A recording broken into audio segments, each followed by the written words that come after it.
Hi everyone, it's Mark and Korshik from Chartergate Legal Services with another instalment of our Legal Insights series. This series focusing on the Employment Rights Act. And for this video, we're going to be looking at the unfair dismissal changes, in particular, the changes to the qualifying period that an individual needs to make a claim.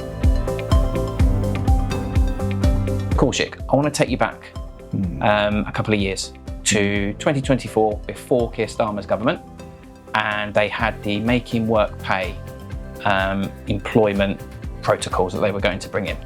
And in there, to everyone's shock and horror, was the idea that there was going to be a day one right to claim unfair dismissal. And I'm pretty sure most businesses, most employers thought that that was not only ridiculous, but ridiculously draconian. So where are we now? Well, far be it from me to suggest that this government would consider a U-turn, but the day one rights has essentially gone out the window. So what we have at the moment is a 2-year qualifying period for unfair dismissal complaints. The main claim that you tend to find in employment tribunals is something called unfair dismissal. Yeah. What does that mean? Well, it means that an employee has a statutory right, so that's something given to them by the government, not to be unfairly dismissed. In practical terms, for an employer, it means you're going to have to follow a process.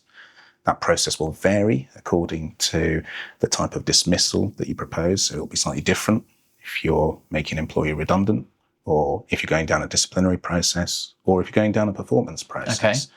But the key thing for employers is that always only kicked in after 2 years.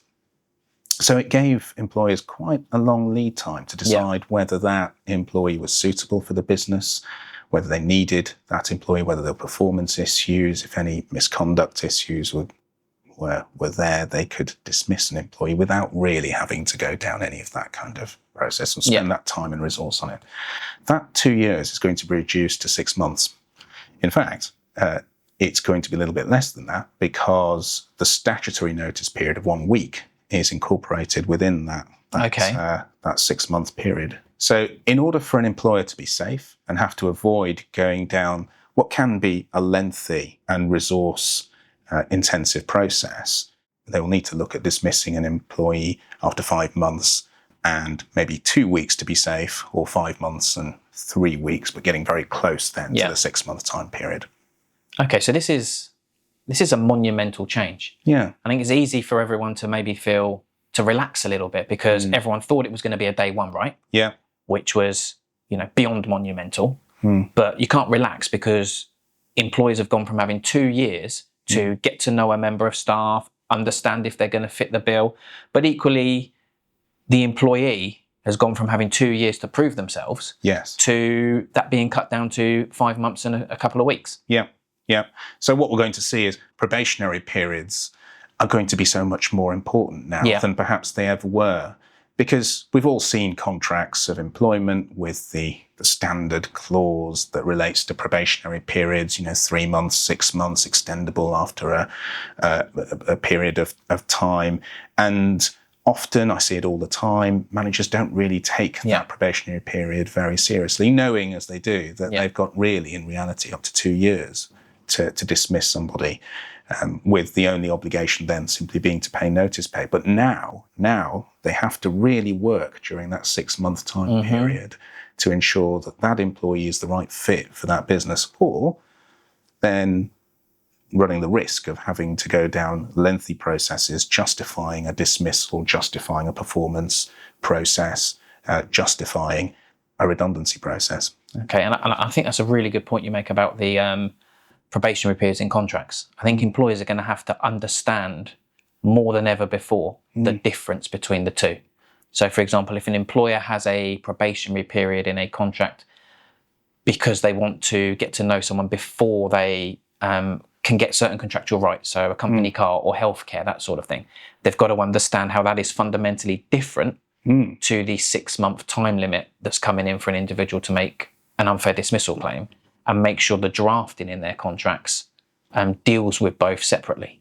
Absolutely, because having a 6 month or a 9 month probationary period extendable for another 3 months, that doesn't help or prevent an employee being able to bring a claim for unfair dismissal under the new legislation after 6 months. It won't prevent it simply having a term in a contract. So it's really important for employers to understand that and appreciate that change.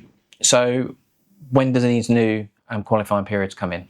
So this comes in January 27. So it's given a long lead period, or the government has given a long lead period for employers to adapt and adjust their processes. Okay, so that means anyone employed from July will have July 2026 will have the 6-month qualifying period by the time these new rules come in. Is that correct? That's right, because the time from July 26 can count towards that qualifying period. Okay. It's not that if you've got to be employed after January 27.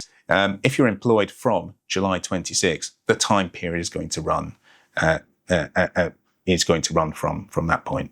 Okay, so big change coming soon.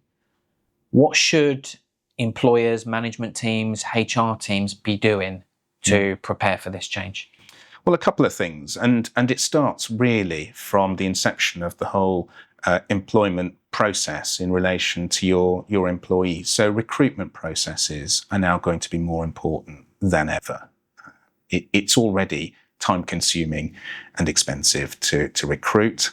It's important to ensure that you get the right person. So recruitment processes need to be examined, reviewed, and updated, and ensure that employers get the right people for the right jobs. Well, that makes sense. Sorry to cut in, but that makes sense, I suppose, because you no longer have 2 years to get to know someone. Exactly. So you've got to try and get to know them as much as you can. Yes. Before you recruit them. Yeah.